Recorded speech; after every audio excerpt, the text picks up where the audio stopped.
Hello and welcome to the Young Black Mrs. podcast. I am Morgan F., your host, and I'm going to be taking you on a journey of what it's like to be young, black, and a Mrs. Now, if you're not young, if you're not black, or if you're not a Mrs., that is okay.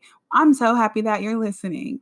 It's just, you just have to appreciate the essence of those three things.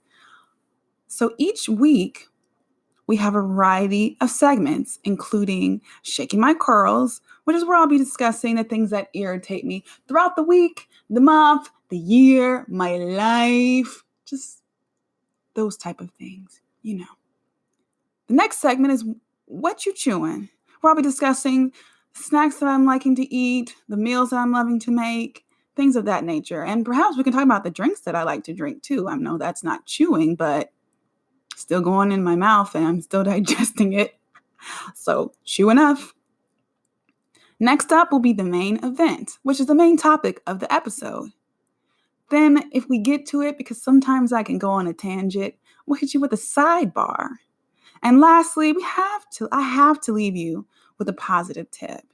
So let's get into the show. Shaking my curls. I'm shaking my curls. I'm shaking my curls. Shaking my curls.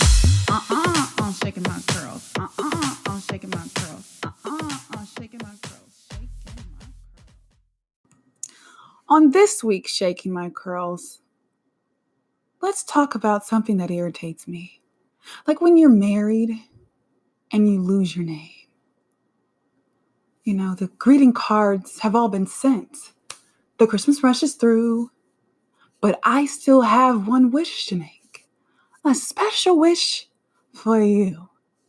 People that write Mr. and Mrs. John Doe instead of John and Jane Doe. Like, just because Jane got married, she loses her name, she loses her identity. Now, I get that it's proper etiquette and it's a formal style of writing a card. But like, first of all, who you know? You know me. You don't know my husband like that. Well, you know him, but you didn't know him like that. You've known me longer. And it just drives me crazy when I see that. I'm like, really? I can't get no name? I'm just affiliated with him. But I mean, and when I think about it, I took his last name. So I wanted that to be a part of me. But I didn't want to lose my first name, you know? It's just something I don't understand. And something all I can do is just shake my curls because it is what it is and it ain't what it ain't. And I just must deal with it, that I've lost my first name now that I'm married. I'll always be Mr. and Mrs. Oh, well. Let's move on to the next segment.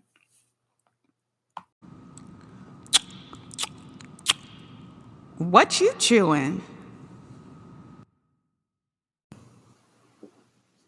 Well, I've got the fork ready. And in front of me is an Apple Tart Tatin. Now, if you like an apple pie, but you don't really care for the crust, or if you see my stomach is rumbling, I don't know if you heard that, but I'm ready. If you like an apple pie, but you don't really like the crust on top, crumble or something like that, then this is perfect for you. If you like puff pastry, then this is perfect for you. So we're going to give this a taste. I topped it with a cream cheese and confection sugar topping because I'm too cheap to do the mascarpone. It's really a mix of what's like a pineapple upside down and with apples. So it gives you that kind of ring effect. Okay, let's check it out. Got to get a good bite. Oh, no, come on. Everything on the plate and there we go. Got it.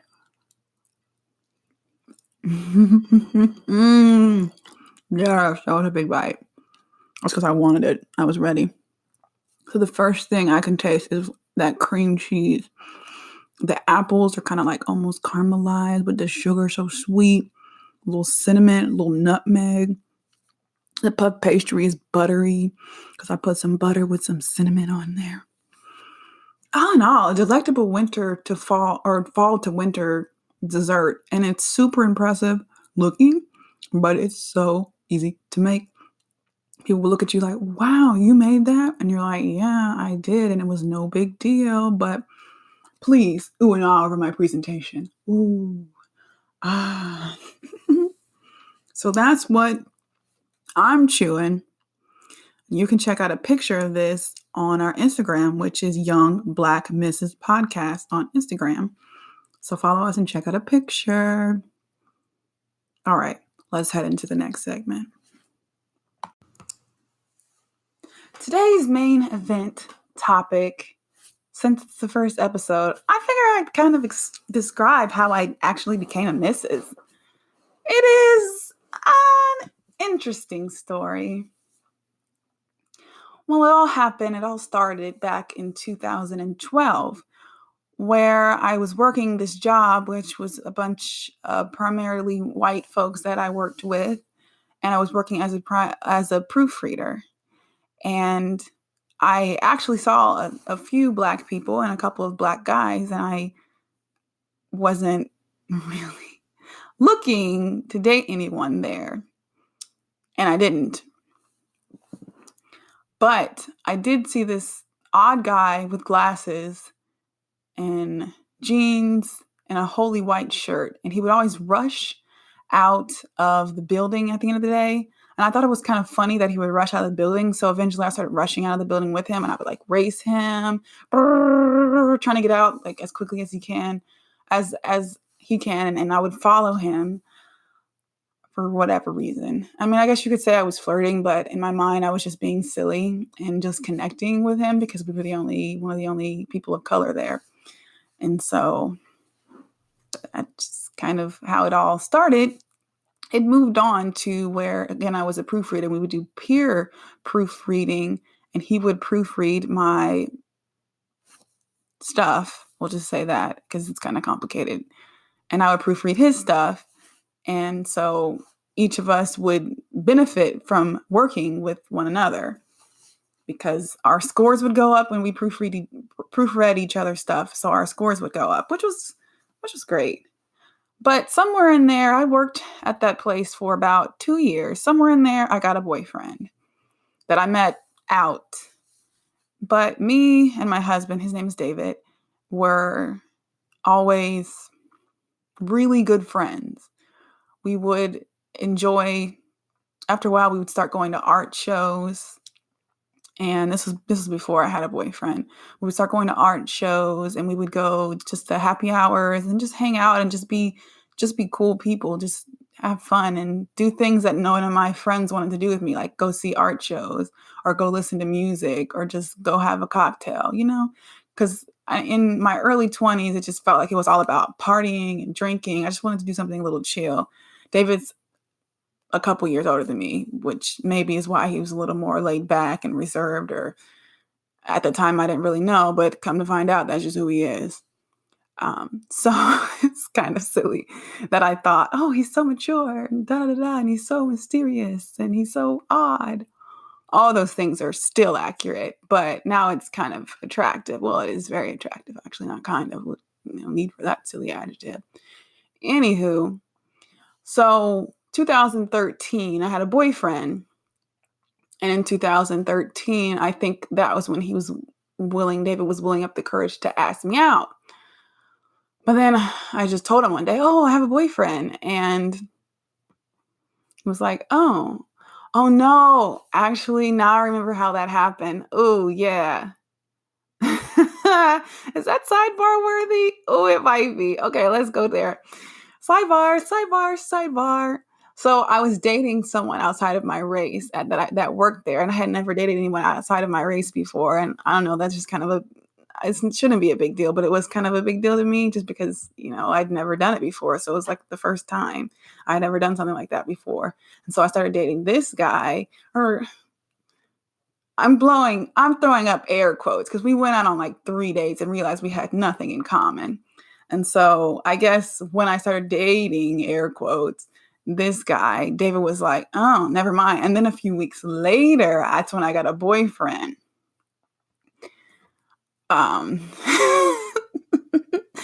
The 20s, the was still in my 20s, but the 20s were just, hey, let's just hang out and meet people and, put ourselves out there. When I think about that, I was like, wow, I was really bold to just put myself out there and date rapidly, but it's just the timing kind of worked out. So dated this other guy, name not important, didn't work out. And I was so heartbroken because I was like, this is the one. He loves Jesus just as much as I do. He's so handsome, blah, blah, blah. All that crap we dream about a guy. But what looks good on paper, the physique, I don't know what else, the good job, the nice car, the nice clothes, all that crap that doesn't really matter when it comes down to the core of it, in my opinion. And I'm just speaking for me.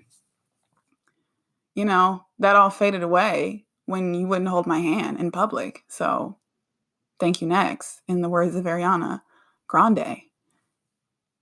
So then I want to say we got laid off. Me and David got laid off in August of 2013. And that's when we went on our first date. And the first date was so awkward. It was so freaking weird. It was just like he was uncomfortable, which made me uncomfortable. Or like maybe he was like nervous or something. And I don't know why, because it seemed like we had decent chemistry when we were just hanging out at work. But maybe like now he feels the pressure's on. Like, okay, I like this girl. And maybe she likes me back. And maybe this can work out. And maybe if I don't know. One of these days he'll come on here and he can share his side of the story. But from my perspective, it was awkward. And then when he leaned in for a kiss, it was like, no, this isn't our time right now. This right here, we got some growing up to do. And this is not our time right now. And that was in 2013. So I got another job. He got another job. He actually moved about 3 hours away from where I live now, which is in Kansas City. He moved about 3 hours away. And that's when we started to talk more as friends and just kind of catching up and just seeing how things were. So in the end of 2014, he came back up for the holiday season. And, we were talking a lot. He came out to this happy hour that my cousin had. And my cousin was like, oh, Morgan, I think David loves you. Or no, she didn't even say I think. She says, that boy loves you. I was like, girl, bye. So when I kind of walked into his car before he was going to drive off. And I just told him, my cousin, she says that you love me. And he just, before he drove off, he said, she's right. And then he drove off. Oh, it was so smooth. Like, that's probably the smoothest thing he's ever done. So my crazy butt runs to my car because now I'm overwhelmed and I'm like, he loves me. Wait, what's been building up in my spirit for what? 2 years now? What are these feelings that I'm having? Why do I always want him around? Why do I feel so comfortable around him? Why? Get to the car now, Morgan, go, go, go. And so I hauled. And I'm not a fast driver by no means, but I hauled and I I had to get to him. I had to tell him how I was feeling. So I'm parking and I run up on him and somehow we come at the same time. And I don't know how we got there at the same time because I had to go run to my car. But we got there at the same time and I just screamed, David, I love you. And we just embraced and he's like, oh my gosh, I love you too. And I didn't know if it was like romantic love or if it was like, I just love you as a person so much and I miss you love. Or maybe it was a little bit of both of it, but I just couldn't keep how I was feeling to myself. I just couldn't keep that to myself. And I had to tell him how I was feeling. And so after that, March came and I was about to be 25. So that was March of 2015. He wrote me this 25 wishes for my 25th birthday. And oh my God, ladies, ladies, ladies, ladies, and gentlemen, ladies, I cried. I still got that, John. I should read it to y'all. But, oh, it was just all these wishes he wanted for my life. Nope, not gonna cry. Not gonna cry. Nope, nope, not gonna cry. And I think around that time, I was debating whether I was going to get my MBA or get a master's, and he really helped guide me through that decision. So we finally got our second date, and he took me to this restaurant.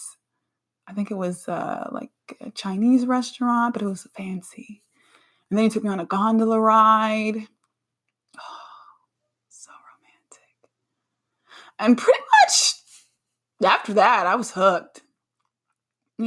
Just he's so romantic and he's so kind and patient because he had a first date in August of 2013, didn't get a second date till April of 2015.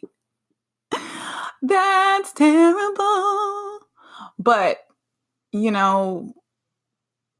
sometimes I think timing just wasn't right. Sometimes I think there has to be a right timing. You have to be mature enough and open enough. Because you guys, we went to the same high school. He graduated with a couple of my cousins, and I never met him. So obviously I wasn't supposed to meet him in high school. And obviously, even though, yes, I met him, but I wasn't supposed to be with him until I was ready, till we were ready. Because, he wasn't all the way where he wanted to be with himself either. And so being able to grow with each other and become more mature with each other has really been like a beautiful thing to see. And yep, there it goes. I'm sorry. Woo. I just feel so much love for him, and I'm just so happy to be his wife, to be totally honest. Like, after with the whole wedding planning, yes, I wanted stuff a certain way. Yes, I wanted this and that and the third, and we can talk about that at a later date. But ultimately, I just wanted to be his wife. I just wanted to be a missus. I just wanted to be his missus, his wifey. And I'm just happy that I am, and that we can be together for the rest of our lives. And that's a nice condensed version of the love story. On to the next segment. All right, it's time for our positive tip. So I just want to leave you with a positive tip, which is just that. Try and think of the things that are going great in your life. Find the positive in your life. Even if you take a moment to jot something down each day that's positive that's going on in your life. For example, we used to say this in Sunday school all the time. You woke up this morning, but that's a positive. You're alive. No. No more claps for waking up. That's funny. But just knowing that maybe you have a significant other that you love, that's near to you. Maybe your family is good. Maybe your kids are good. Things of that nature. Work is going good. You're making that money. The gas prices are low where I am. That's a positive for me. I filled up with $16. Well, there's a little in the tank. But anything like that can remind you of the positive and the good that is in this world. That will make whatever not so good is going on in your world a little bit better, honestly. So just try that out this month, this week, this year, even this day, and see how you're feeling. Thank you so much for listening. You can find us on social media on Instagram at Young Black Mrs. Podcast. We will talk to you soon.